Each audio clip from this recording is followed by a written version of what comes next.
दोस्तों, आज की कहानी है छोटी भाभी। दरार को भरने की कोशिश कीजिए, सॉरी करने की नहीं।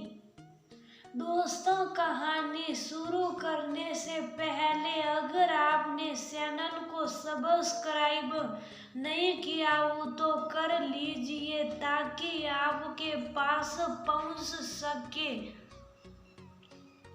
हर नया वीडियो। जी आप भी जेठ जेठानी जी के घर शादी में मत जाइएगा। राजेश्वरी अपनी ननद काम्या से बोली। क्यों भाभी? काम्या ने आरस्य से पूछा। बड़ी भाभी तो रोज जल्दी आने के लिए फोन कर रही है, लेकिन हम लोग नहीं जा रहे हैं और आप भी मत जाइएगा। रामेश्वरी अनमने भाव से बोली। ऐसा क्यों भाभी? काम्या को कुछ समझ में नहीं आ रहा था। जी आप शायद भूल गई, लेकिन हम लोग नहीं भूले। पिछली बार बड़े बेटे कमल की शादी में भैया कितना ज्यादा गुस्सा हुए थे सबके ऊपर, और खासकर आपको छोटे भैया को तो बहुत खरी खोटी सुनाई थी।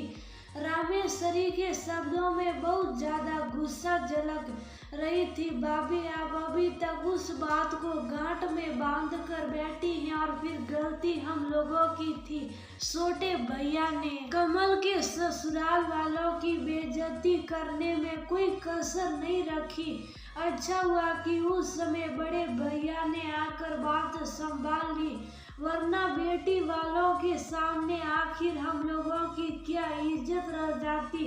लेकिन जीजी भैया को इतना तो ध्यान रखना ही चाहिए था कि राज उनके छोटे भाई हैं। भाभी, इंसान अपनों को ही डांटना है। कमल के ससुराल वाले हमारे नए नए संबंधी बने थे, और यकीन मानिए कि अगर उस समय भैया आकर बात ना संभालते तो बड़ी बदनामी हो जाती। काम्या कुछ सोचते हुए बोली। हुआ ये था कि नरेश के बड़े बेटे कमल की शादी थी और नाश्ता समय पर नहीं तैयार हो पाया, और बारात पहुंचे काफी समय हो गया था। बस उसी बात पर राज लड़की वालों को उल्टा सीधा सुनाने लगी, और काम्या भी कुछ भाव में भरकर उसका साथ देने लगी।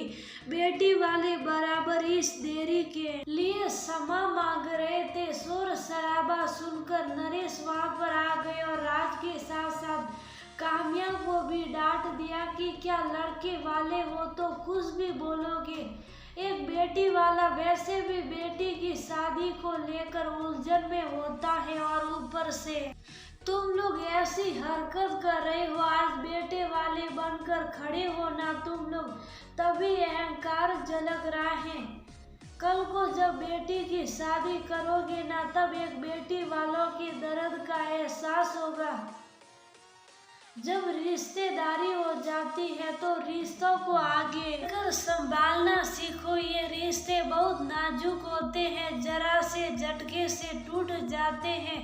इसके बाद तुम लोगों के मुंह से किसी भी तैयारी के लिए नुक्ताचीनी नहीं सुनाई पड़नी चाहिए।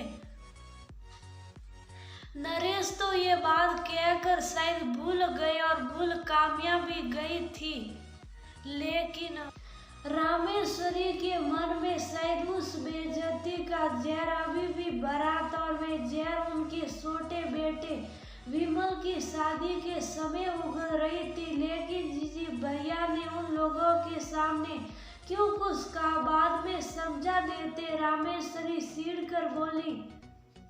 भाभी, इन खूबसूरत रिश्तों को खींचड़ी मत बनने दीजिए। बहुत खूबसूरत है ये रिश्ते, और फिर जरा जरा सी बात पर कौन रूठता है। आप और हम नहीं जाएंगे तो क्या विमल की शादी नहीं होगी, लेकिन हम लोग ही उस खुशी से वंचित रह जाएंगे। और हाँ, एक बात और, आप उनके बेटे की शादी में नहीं जाएगी तो वो आपके बेटे की शादी में नहीं आएंगे। इस तरह से तो दरार बढ़ती चली जाएगी। दरार को भरने की कोशिश कीजिए, सॉरी करने की नहीं। बड़े भैया अगर कुछ समझाते हैं तो प्यार भी बहुत करते हैं। वो ने पापा मम्मी के जाने के बाद हम लोगों को कभी भी किसी भी प्रकार की कमी नहीं महसूस नहीं होने दी। कितने प्यार से सबको बांध कर रखा है। इस बात की भी तो आपको आगे बढ़कर प्रशंसा करना चाहिए। काम्या ने बहुत अच्छे से तरह से रामेश्वरी को समझाया। खैर जीजी कह तो आप सही रही हैं। चलिए हम लोग भी शादी में चलने की तैयारियां शुरू कर देते हैं। रामेश्वरी फोन रखते हुए बोली। आज काम्या ने रिश्तों का समीकरण बिगड़ने से पहले ही संभाल लिया था और वो भी खुशी खुशी मायके जाने की तैयारी